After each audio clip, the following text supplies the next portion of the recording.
day, Wessex was lost during the exercise attack on HMS Morgan. That was an anti-submarine version, the HAS-3. Morgan came under attack, turned stern onto the missile. The missile came over the top of the deck, hit the hull.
Were trained as Wessex pilots, and of course this aircraft, this type, it served on the Queen's flight, as it was called here, 32 the Royal Squadron, that later incarnation.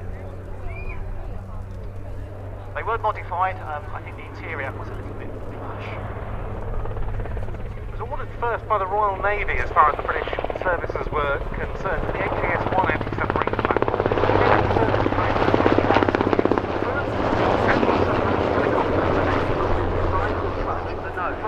And that actually opens up, and that's the front end of the engine. So it's angled up on 5 degrees. Why the aircrew basically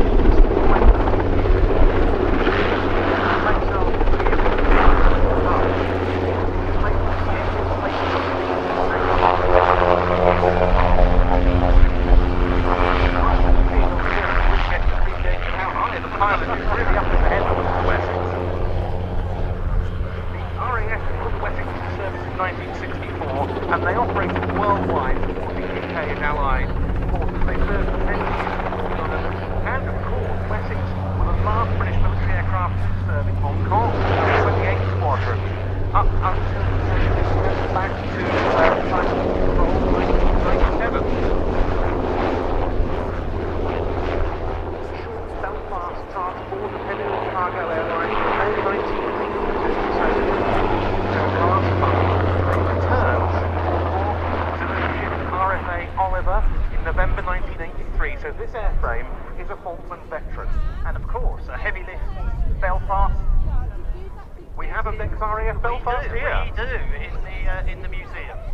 Or the Bell Slug. It sort of strobes, blinks at you because one of the blades is painted a lighter colour to create that lovely effect. Because visibility is very important in a first rescue helicopter. This one was retired by the Navy in 1986. It became a general instructional airframe for many years. It was much later acquired by Andrew Whitehouse for his historic helicopters collection. It flew again in February 2019. You might well have seen it feature in a TV series of names which I temporarily forget about different aircraft restorations. 10,000 hours were spent on the restoration of this machine. And it's part of the 4-strong historic helicopters deployment to Cosford for today's show, which is unprecedented, landing over on the far side. And it was one of the true legends of the airshow circuit flying it for us. John Beattie, the former boss of the Royal Navy Historic Flight, well-known warbird pilot, flies all sorts of vintage